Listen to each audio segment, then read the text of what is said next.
तो question is that, पहला question हमारा ये है कि अगर आपका कोई प्रोग्राम है hello डॉट सी, तो जब आप इसे कंपाइल करते हो और अगर ये सक्सेसफुल एग्जीक्यूट हो गया, तो इसके बाद आपको दो फाइलें और मिलेंगी, hello dot obj and hello dot exe। ना क्वेश्चन इज दैट, अब क्वेश्चन क्या है हमारा, क्वेश्चन कि obj फाइल और हाँ वेरी नाइस। exe पहला क्वेश्चन है कि डॉट obj यानी ये जो हमारी hello डॉट, चलो एक ये obj फाइल किसने बनाई है, किसने बनाई है, पहला क्वेश्चन। दूसरा क्वेश्चन, hello डॉट exe ये किसने बनाई। और थर्ड क्वेश्चन कि exe why exe files are platform dependent, means ये जिस प्लेटफॉर्म पे बनती हैं सिर्फ उन्हीं प्लेटफॉर्म पे एग्जीक्यूट होती हैं, ऐसा क्यों। ये तीन क्वेश्चन के आंसर हमें देने हैं। सुनो, अब इसमें ये जो hello डॉट सी है, hello डॉट सी तो आपने बनाई है ना, ये प्रोग्रामर ने बनाई है। अब देखो क्या होता है, जनरली हम लोग इसका आंसर देते हैं कि सर ये कंपाइलर ने बनाई है ना। जनरली हमारा यही आंसर होता है कि ये कंपाइलर ने बनाई। देखो जबकि होता क्या है, कंपाइलर ने ये नहीं बनाई होती है। अब इसे बहुत अच्छे से सुनना। अब इस प्रोसेस को, इस प्रोसेस का एक नाम है जो मैं अब आपको बताने जा रहा हूँ, ये बहुत इंपॉर्टेंट है, बहुत बहुत important. This is called 3R process. क्या है ये, 3R process. 3R process.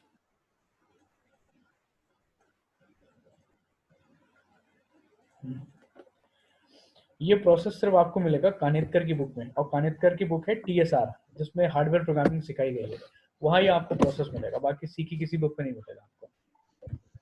3R process में क्या होता है, सपोज देखो, अगर सपोज हमारे पास कोई प्रोग्राम है hello डॉट सी, तो ये बेसिकली हमारे पास किसका प्रोग्राम है, हाई लेवल का। Yes sir. है ना, ये हमारे पास हाई लेवल कोड में लिखा गया प्रोग्राम है।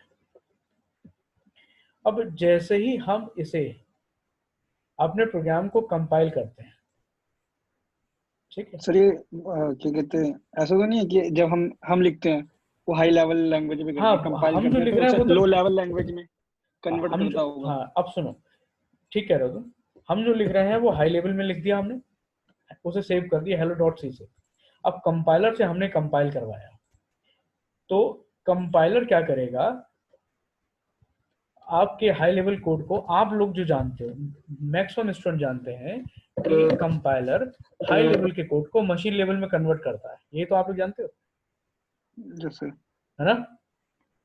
Yes sir. हाँ, लेकिन देखो होता क्या एक्चुअली में, कंपाइलर कभी भी आपके हाई लेवल के कोड को मशीन कोड में कन्वर्ट नहीं करता, ये हमेशा उसे असेंबली लैंग्वेज में कन्वर्ट करता है, कोड में कन्वर्ट करता है। तो यहाँ हमें मिलेगा असेंबली लैंग्वेज का कोड। ये हम फिर से बता दें, बात कर रहे हैं सी लैंग्वेज की, ठीक। अब हुआ क्या, इसके बाद जैसे ही असेंबली लैंग्वेज में कन्वर्जन हुआ आपके प्रोग्राम का, यहां आ गया असेंबलर।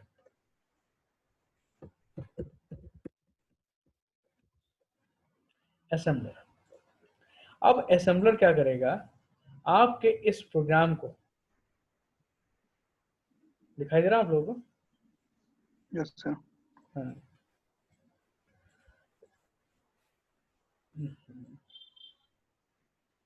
एरो पेंट में ना एरो वेरो जल्दी बनते नहीं है, अब करेगा ये असेंबलर, असेंबली लैंग्वेज के प्रोग्राम को कन्वर्ट करेगा मशीन कोड में। मशीन को। अब यहाँ पे हमें एक और फाइल मिल जाएगी, hello.obj फाइल। ये मिली हमें फाइल एक, ठीक। एक फाइल आपकी ये है, एक फाइल हमें ये मिली hello.object। तो ऑब्जेक्ट फाइल यानी मशीन कोड की फाइल कभी भी कंपाइलर नहीं बनाता, ये हमेशा कौन बनाता है? असेंबलर। असेंबलर। हाँ, और हम लोग क्या सोचते हैं किसने बनाई है? कंपाइलर ने, कंपाइलर ने। ठीक। अब बात आई कि जो तीसरा क्वेश्चन था, exe कौन बनाता है? तो बात यहीं खत्म नहीं हुई अभी। Yes sir. हेलो। देखो, इसके बाद जब मशीन कोड बन जाता है तो यहाँ आता है लिंकर। Linker, yes sir. हाँ, भी पढ़ा ये ना लिंकर। हाँ, ये 3R हैं। ये फर्स्ट आर कंपाइलर, असेंबलर को कहते हैं second R, linker third R, और लिंकर हुआ थर्ड आर। लिंकर आपके लैंग्वेज का पार्ट नहीं है, ये एक ऑपरेटिंग सिस्टम का पार्ट है। Yes sir, yes sir. तो लिंकर क्या करेगा? दो चीजें करेगा लिंकर। ये जो आपने मशीन कोड बनाया है, मशीन कोड में लिंकर क्योंकि ऑपरेटिंग सिस्टम का पार्ट है, तो ये जो पूरा प्रोसेस आप जिस ऑपरेटिंग सिस्टम पे कर रहे हो, उस ऑपरेटिंग सिस्टम का, मैं इससे बढ़ा लेता हूँ जरा,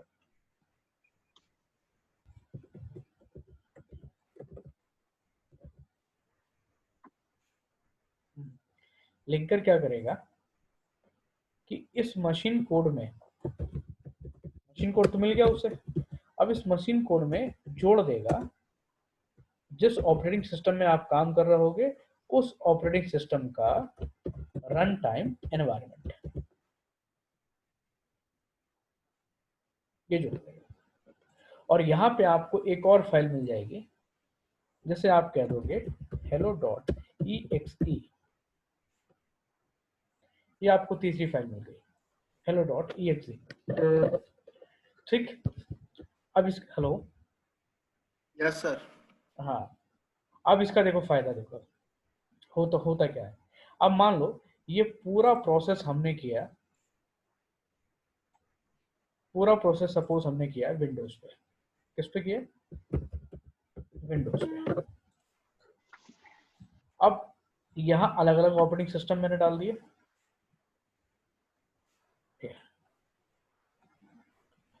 यहाँ डाल दिया विंडोज, यहाँ डाल दिया लिनक्स, और यहाँ डाल दिया मैक, ठीक। अब ये जो exe फाइल है आपकी, इस exe फाइल में क्या क्या है? मशीन कोड प्लस आरई। आरई किसका होगा? ऑपरेटिंग सिस्टम का। और यहाँ पे जो ऑपरेटिंग सिस्टम है वो कौन सा है? विंडोज। विंडोज।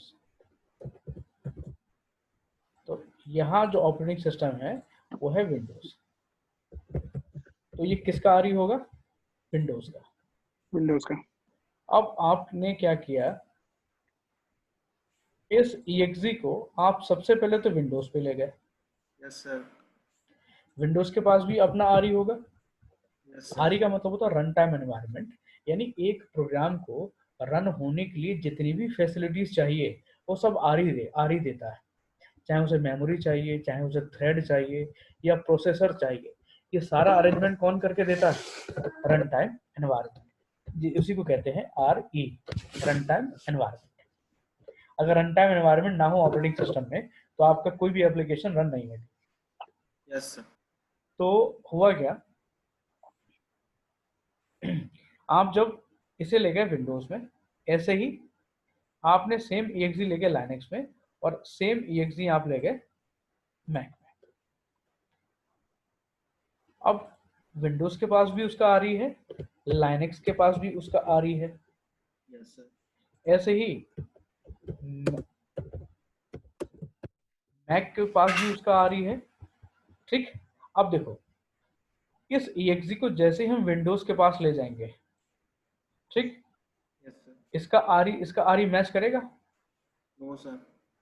भाई ये जो आपने EXE बनाई है, ये कहाँ बनाई थी? विंडोज पे। यस सर, इसका मैच करेगा इसका विंडोज मैच से। करेगा, तो यस सर। इसका आरई मैच कर जाएगा।